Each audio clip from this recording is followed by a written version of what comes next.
ناي لبي كله نأمن كنكر أخي مسمن كمكر ناي لقو معسمتك. سلام ቤተሰብ ማሂ ዩቲዩብ ከመኝኹም ድሓንዲኹም ከምታ ኣነ ሰላም ዘለኹ ሰላም ክትሉ ልባውት ምኒተዩ ንሎማ ኣንቲ ሒዘልኩም ዝመጻኹ ቪድዮ ደሞ ዛንታ ሓቀኛ ፍቅሪ እዩ ናው ከብለኩም ኣርእስቲ ናይቲ ዛንታ ናይ ዓይኒ ቃልሲ እዩ ዝብል ኣብቲ ሰላማዊ ምሸት ኣብ ሓደ ምቁልልን ባህላዊ ሙዚቃ ክራር ዝተሰነየ ቤት ምግቢ ዮናታን ኣብ ጠረጴዝኡ ኮይኑ መጽሓፍ የንብብ ነበረ። በሃንደበት ግን ሓንቲ ፍሽኽተኣ ሙሉእ ክፍሊ ዘብርህ ጓል ኣንስተይቲ ናብቲ ቦታ ኣተወት። ንሳ ድማ ሳባ ነበረት። ሳባ ማራኺ ናይ ባህሊ ነፀላ ተገልቢባ ምስ ትፈትዎም እናተፃወተት ክትኣቱ ከላ ዓይኒ ዮናታን ንዓይና ንሓንቲ ቅጽበት ተራኸቡ። ኣብቲ ቅጽበት እቲ ዓለም ንኻልኦት ደው ዘበለት መሰለት። ዮናታን ካብቲ ዘንብቦ ዝነበረ መጽሓፍ ሙሉእ ብሙሉእ ትኹረቱ ናብኣ ተሰሓበ። ሳባ እውን ንርእሳ ካብቲ ምቁር ኣጠማምትኡ ክትዓግቶ ኣይከኣለትን። ዮናታን ልቡ ብሓጎስ እናሃረመት ትብዓት ኣኪቡ ናብቲ ጠረጴዛ ቀረበ። ይቅርታ በላ ብልውሃት። መጽሓፍ ከንብብ እየ ጸኒሐ፣ ግን ካብ መጽሓፈይ ንላዕሊ ማራኺ ታሪክ ኣብ ዒንትኺ ረኺበ በላ። ሳባ ብሕፍረት ፍሽኽ በለት። በቲ ምሸት እቲ ካብ ተራ ሰላምታ ተበጊሶም ክሳብ ሰዓታት ዝወስድ ዕላል ዕለሉ።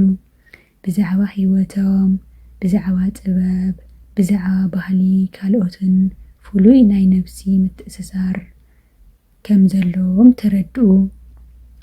ካብታ ምሸት እቲኣ ጀሚሩ ዮናታንን ሳባን ዘይናጻጸሉ ኾኑ። እቲ ኣብ ሓደ ምሸት ብናይ ዓይኒ ርክብ ዝተጀመረ ናይ ፍቕሪ ብልጭታ ንህይወቶም ብሙሉእ ዘብርህ ዝድንቕ ናይ ዘለዓለም ፍቕሪ ኮነ።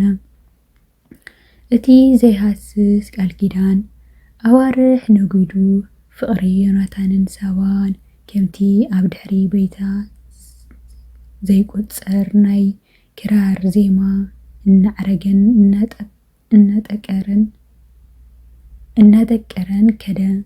እቲ መጀመርታ ብናይ ዓይኒ ርክብ ዝተወልዐ ስምዒት ሕጂ ናብ ዓሚቕ ምክብባር፣ ምትእምማን፣ ንሕድሕድካ ምድግጋፍ ተቐይሩ ነበረ።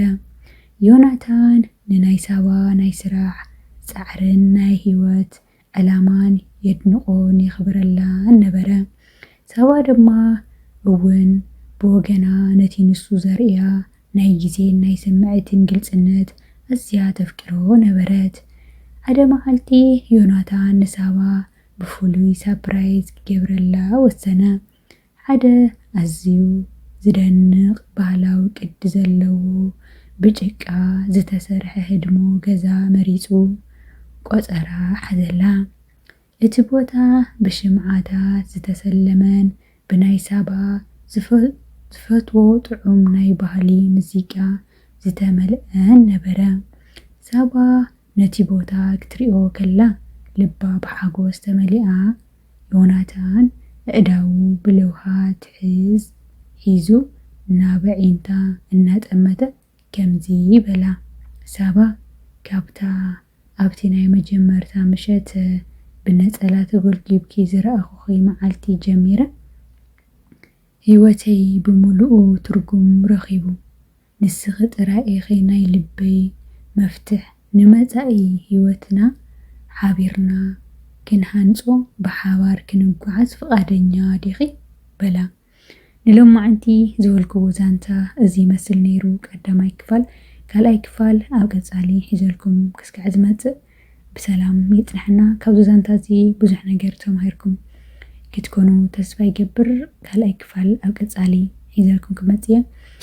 ላይክ ሼር ሰብስክራይብ ናገርኩም ኣበረታትዑኒ ንትህውኒ ኮሜንት ንትህውኒ መበረታዕ ደሞ እግዚአብሔር ኣምላኽ ይኽብረለይ ብጣዕሚ እየ ልፈትየኩም ብጣዕሚ እየ ለኽብረኩም ሃናፅ ርእይቶኹም ደሞ ኣብ ኮሜንት ግደፉለይ ሰሰናዩ ሰላም ኣምላኽ ምሳኹም ይኹን ናይ ልበይ ኩሉ ንእምን ክነብር ብዘይብራኺ መስመን ክመክር ናይ ድኹም ዓሰብ መፀግ